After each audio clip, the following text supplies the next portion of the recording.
están? Hola Ori, ¿cómo estás? ¿Todo bien?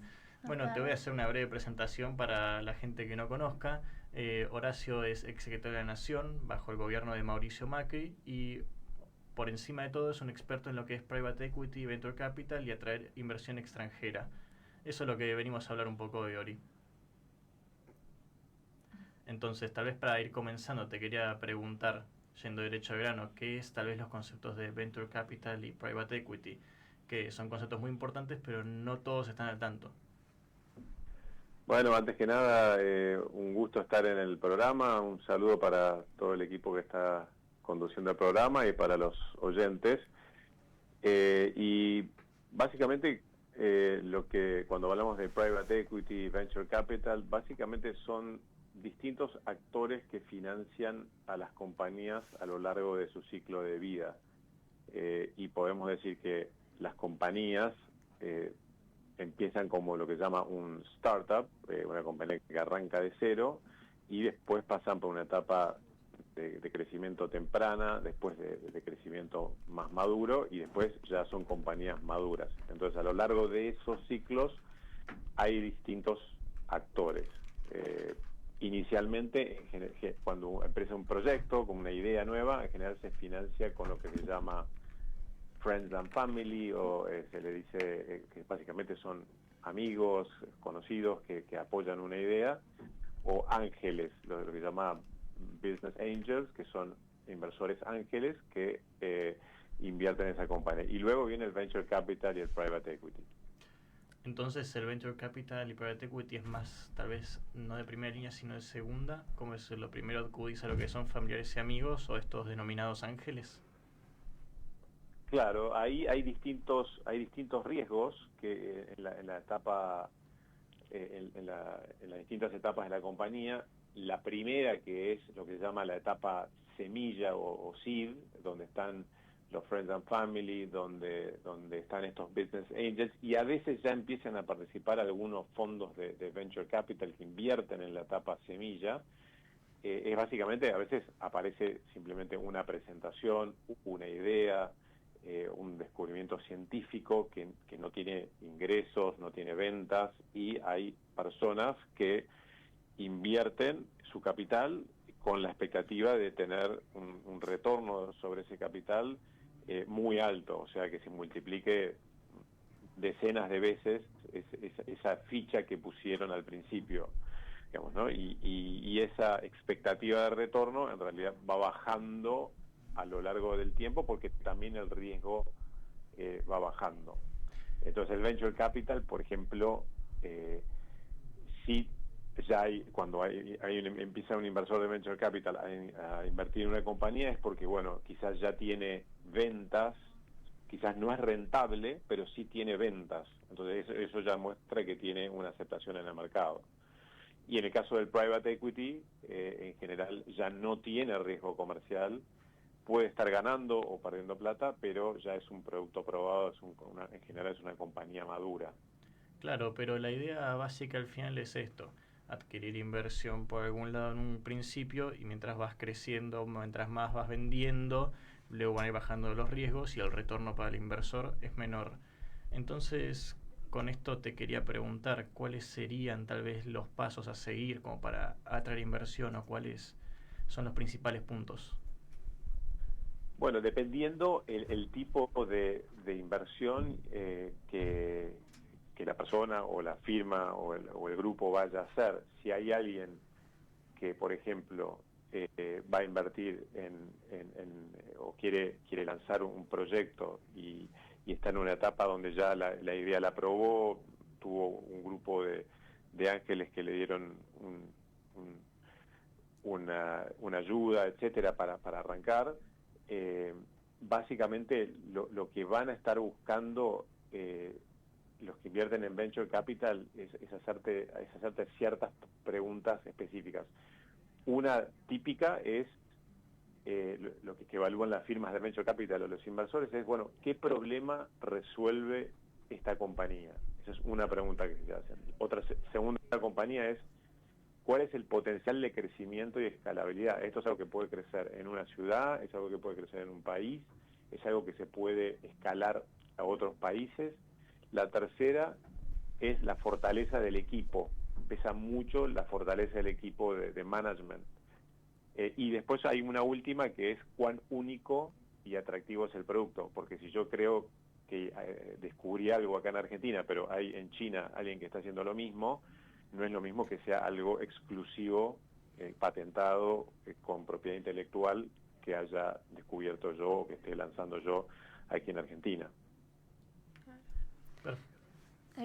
Buenas tardes, ahora ya habla Elena. Quería consultarte, al momento de evaluar la rentabilidad de un proyecto, de decidir si invertir o no, de si ser el ángel de este proyecto, o el private equity, lo que venía después, ¿no? El private equity invertir cuando estaba más desarrollado, ¿cuáles serían los parámetros o las cosas en las que ponen más foco para ver que dicen, bueno, si esto da mal, ya directamente lo descartamos y así? Bueno, yo creo que, hola, ¿qué tal, Elena? Creo que en lo que es Venture Capital, básicamente se hacen distintas evaluaciones de la compañía, del potencial que tiene la compañía, y en general el inversor de Venture Capital invierte a través de un fondo, o sea, invierte a través de un fondo o no hace una sola inversión. Es muy raro que haga una sola inversión el inversor, sino que invierte en 30, 40 compañías. El promedio de los retornos, de las ganancias en Venture Capital es, en general, el 65% de las compañías en que invierte se pierde toda la plata. O sea, por ejemplo, si alguien invierte en 50 compañías, bueno, el 65% de esas 50 compañías, ese inversor ya sabe que la va a perder completamente, que van a ser proyectos que le fue mal. Hay un 25% que devuelve entre 1 y 5 veces la plata que puso el inversor. Hay un 6% que le devuelve entre 5 y 10, y si nos vamos al extremo, hay un 0,4% que le devuelven más de 50 veces la plata. Entonces, se está jugando a que haya una o dos compañías dentro de su portafolio que sean lo que se llama o un unicornio o una compañía que se parezca a un unicornio para dar un retorno muy atractivo. Esa es la filosofía con que en general invierte un inversor de Venture Capital. Sí, tal vez llevándolo a lo individual es esta idea de diversificar la inversión también para reducir riesgos. Exactamente, que es muy distinto al rol que tiene el fundador de la compañía, porque el fundador de la compañía, del venture, básicamente tiene toda su apuesta puesta en esa compañía. Entonces, se buscan maneras de... por eso también se buscan maneras de que el fundador y los fundadores y el equipo de management esté altamente motivado. Por eso, en general, cuando invierte alguien en Venture Capital, no diluye, esto que decir, no le saca o no le compra tantas acciones al fundador. Generalmente invierte inicialmente y los inversores se quedan con el 10-20%, pero el fundador se queda con el 80%, porque se va a ir diluyendo en el tiempo y él tiene que estar muy motivado. Entonces, acá podemos ver cómo es la dinámica para quienes están manejando la compañía y tienen todo puesto en su día a día en la compañía, y alguien que es un inversor que invierte como portafolio, que ambos son necesarios para este ecosistema. Buenísimo. También te iba a comentar un poco, en este programa tal vez le dimos un poco un enfoque más internacional, hablamos de la guerra comercial de Estados Unidos, incluso tal vez de la liberación del cepo, acá Elena estuvo comentando sobre ello. Pero entonces tal vez ya pasando un poco a lo que es materia de inversión extranjera, con tu experiencia en lo que fue el acuerdo con el Mercosur y la Unión Europea, y también como asesor en el gobierno de Mauricio Macri, te quería preguntar un poco, esta liberación del cepo, ¿en qué afecta a la decisión extranjera a la hora de invertir en Argentina? Bueno, primero es un paso muy importante porque somos o éramos uno de los únicos países del mundo que mantenía un control de cambios tan estricto como el que se mantenía en Argentina. La liberación del cepo, que no es una liberación total, pero es bastante avanzada, es un paso muy significativo y es una condición necesaria, pero no suficiente para tener inversión de largo plazo. Pero ya, por ejemplo, permite que las utilidades de las compañías que se generen a partir del año 2025 puedan ser distribuidas. O sea, en un sistema capitalista como el que estamos, en donde básicamente las inversiones se hacen a través de sociedades anónimas, los inversores en las sociedades anónimas en general lo que esperan es un recupero de esa inversión a través de los dividendos. Entonces, por ejemplo, un inversor extranjero, ¿cuál sería su motivación de invertir en una compañía argentina si no se le puede nunca jamás distribuir un dividendo? No hay ninguna motivación. Ahora, a partir de ahora, por los resultados que empiezan a tener las compañías en el 2025, van a poder distribuir dividendos. Eso es un avance muy grande. Y lo mismo para pagar deudas. Si una compañía emite un bono en el mercado y después en un mercado internacional, y después tenía que pagar intereses o deuda de ese bono que emitió, antes tenía que pedir permiso al Banco Central, el Banco Central a veces no le daba la autorización, entonces podía entrar en default. Y eso hoy se liberalizó. Quedan algunas restricciones, por ejemplo, queda un stock muy grande de dividendos retenidos de todas las compañías de muchos años que no pudieron distribuir, que bueno, ahí se está buscando una solución para que se puedan pagar esos dividendos, porque no hay reservas suficientes para que se pueda liberalizar desde el momento uno. Claro, pero entonces la liberación del cepo es como un primer paso muy importante. Y había otra cuestión que también me preocupaba, que es el estado de stand-alone en el que se encuentra Argentina, que bueno, tal vez para los que están viendo este programa es una posición en la que se encuentra Argentina, que se la considera como independiente y no está en el radar extranjero. Entonces, esto creo que Milei, que está muy interesado en salir de esa posición claramente, pero ¿cómo se puede llegar a salir de esta posición? ¿Cómo se puede atraer de vuelta el foco extranjero?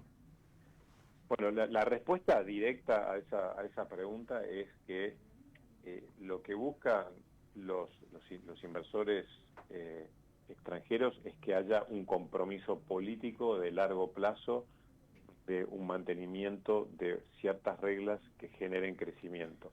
Y en general, para generar un crecimiento de la economía, que esto se refleja en general a través del crecimiento del PBI, se necesita que haya inversión y competitividad. Y Argentina, y una estabilidad macroeconómica estructural, digamos, ¿no? Ahora estamos empezando a ir a una normalización de la macroeconomía, pero para la que es la inversión de largo plazo, que es la que genera crecimiento de la economía, genera empleo y nos saca de ese lugar donde estamos hoy, que es un lugar medio de paria, digamos, a nivel global, porque recibimos muy poca inversión y por lo tanto crece muy poco la economía argentina. Lo que se busca es un compromiso político de largo plazo que hay que ir construyéndolo en el tiempo. Hoy eso no se ve. La liberación del cepo es un paso muy grande. El acuerdo con el Fondo Monetario Internacional, que refuerza las reservas del Banco Central de la Argentina, es un paso muy importante. Lo que ocurra en las elecciones legislativas, cómo se hagan, si den esas elecciones legislativas, van a ser muy importantes. Y después lo que sí se va a mirar es la capacidad que tenga el gobierno actual de que las políticas que se han llevado adelante hasta ahora se mantengan, no solo después del 2027, sino que eventualmente después del 2031 también continúen. Eso es lo que está mirando fundamentalmente un inversor de largo plazo, porque es un inversor que va a estar invirtiendo a 10 o 15 años. Horacio, buenas tardes. Soy Germán. Estoy acá, bueno, los chicos estaban hablando del tipo de cambio, del Banco Central, todo eso. Y también acá las chicas, Antonella y Fernanda, habían hablado de un poco del contexto internacional, ¿no? Y del tema de Trump con los aranceles y toda la problemática que está generando en el comercio internacional, ¿no? Y yo te pregunto a vos, y primero a los oyentes le doy un contexto, ¿no? Horacio Reiser formó parte también, participó en las negociaciones del acuerdo de la Unión Europea y el Mercosur, ¿no?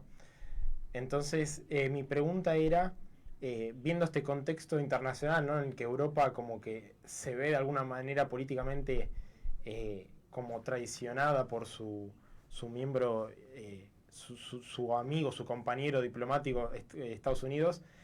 Bueno, ya la ministra danesa y Lula salieron a decir que era necesario llegar a un acuerdo. La pregunta es, ¿vos cómo ves esta negociación con el Mercosur que pareciera que podría llegar a buen puerto? Bueno, creo que es una muy buena pregunta por lo que está ocurriendo. Primero, una palabra, digamos, creo que para entender lo que creo que Estados Unidos está haciendo al final del día es que su principal objetivo es desafiar a China o considera que China tiene prácticas no alineadas con lo que son las normas de comercio que se deberían cumplir. Entonces, bueno, se generó un déficit y el objetivo principal de Estados Unidos de alguna manera ha sido frenar el avance de China, no solo económico, porque China ya es una potencia económica, pero sino su avance geopolítico. Y creo que ese es su objetivo. Ahora, eso tiene consecuencias para todo el resto de los actores globales, grandes economías como la Unión Europea y economías más pequeñas como las nuestras. Ese es un escenario que a nosotros en principio no nos conviene, porque cuando no hay reglas, cuando digamos, de alguna manera el multilateralismo con todas sus fallas y el multilateralismo necesita ser renovado, pero la Organización Mundial de Comercio, lo que es el Fondo Monetario Internacional, el Banco Mundial, etcétera, daba ciertas reglas para que los países en desarrollo puedan crecer y no sea la ley del más fuerte. En un mundo en donde las cosas se resuelven por la ley del más fuerte, bueno, los que marcan la cancha son los más fuertes y los más débiles se adaptan a esa situación. Hoy estamos ante un quiebre rotundo de lo que fue esa convivencia global y estamos en un escenario completamente distinto, en donde Argentina se ha alineado con Estados Unidos muy directamente, pero no necesariamente las cosas que estén en los Estados Unidos son convenientes para Argentina. Por lo pronto, todo lo que es todas estas aplicaciones de aranceles han generado un riesgo muy grande a nivel global que afecta a la Argentina directamente, como lo hemos visto en las fluctuaciones que ha habido en los últimos tiempos. En ese contexto voy al punto concreto de la Unión Europea. La Unión Europea es como que hubiera recibido un cachetazo porque Estados Unidos es su socio y aliado, digamos, en la Segunda Guerra Mundial, han sido socios en lo que es la defensa común de lo que es Europa y Estados Unidos a través de la OTAN. Entonces, Europa es como que de alguna manera descansaba en esa alianza tan fuerte, donde antes también estaba el Reino Unido, porque era parte de la Unión Europea, pero ahora Reino Unido se sale de la Unión Europea, ya no es más miembro, y juega otro partido, digamos, ¿no? Entonces hay que entender también esa parte, que es la parte militar, y en donde Estados Unidos le está diciendo a Europa, se acabó la época en donde Estados Unidos te iba a defender, ahora ustedes se tienen que defender por su cuenta, y no solo eso, sino que ustedes también se estaban aprovechando de nosotros, vendiéndonos productos a nosotros, y nosotros no le podemos vender productos a ustedes porque nos cobran aranceles. Y ahí sí yo tengo una opinión, pero es más personal, que eso no es tan así. En realidad hay una teoría económica que dice que un país es cada vez más competitivo si puede atraer bienes de capitales y materias primas a bajo costo. En realidad, atrás de toda esa estrategia de Estados Unidos había un pensamiento económico que ahora parece haberse cambiado completamente. Entonces, hay un cambio muy grande del pensamiento económico, o quizás es mucho más básico lo que está ocurriendo en Estados Unidos, que es cómo frenamos a China y no nos importan lo que pensaban los premios Nobel de economía, Horacio, pero que afecta a todo el mundo. Sí. Perdón, una consulta. Entonces, para vos, digamos, el Mercosur y la Unión Europea, entonces, no, digamos, ahora viendo que se les cayó, digamos, de miembro de socio, ¿no? Estados Unidos, como pensaban que era tan fuerte, tan compañero, ¿vos ves la posibilidad de que la Unión Europea se gire al Mercosur a verlo como un aliado más fuerte, un socio con más, digamos, profundidad comercial?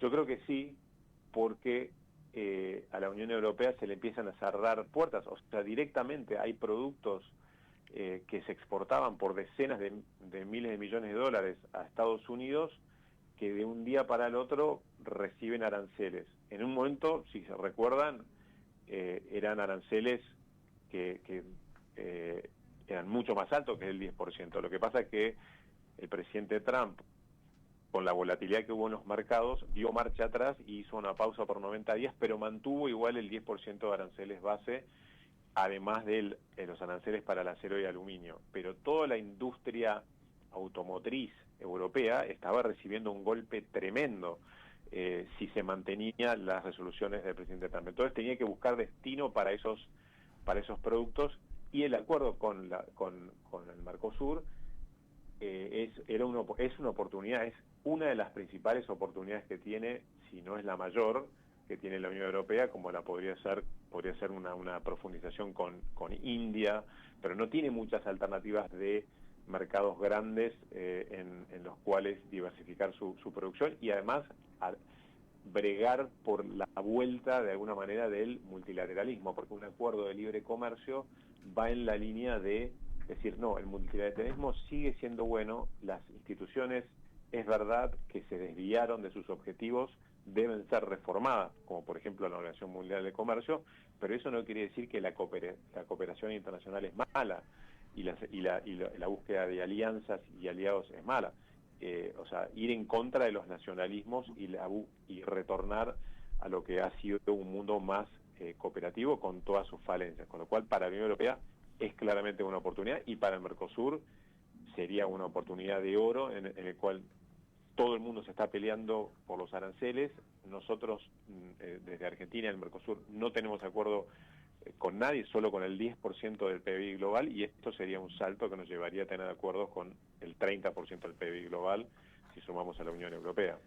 Bueno, te interrumpo un momento, tal vez esta es la trayectoria que nos importaría seguir, pero estamos muy cortos de tiempo, Horacio. Tenemos un montón de preguntas que queremos hacerte del Mercosur, del RIGI y, por qué no, de todo lo que queda.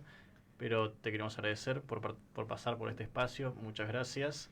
Y por qué no, también llamarte de vuelta en un futuro para otra entrevista y abarcar todos los temas que no pudimos. Encantado, ha sido un gusto y bueno, muy buenas tardes para todos. Muchas gracias, Horacio. Bueno, vamos a dejar la última pista del autor, Elena. ¿Última pista o lo revelamos ya? No, vamos, ¿sabes qué? Revelalo. Digámoslo. Sí.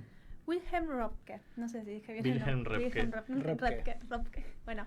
Sí, además déjame decirte algo, la pista del libro fue para confundir Camilo Servidumbres de Hayek. Era una tratar para otro lugar.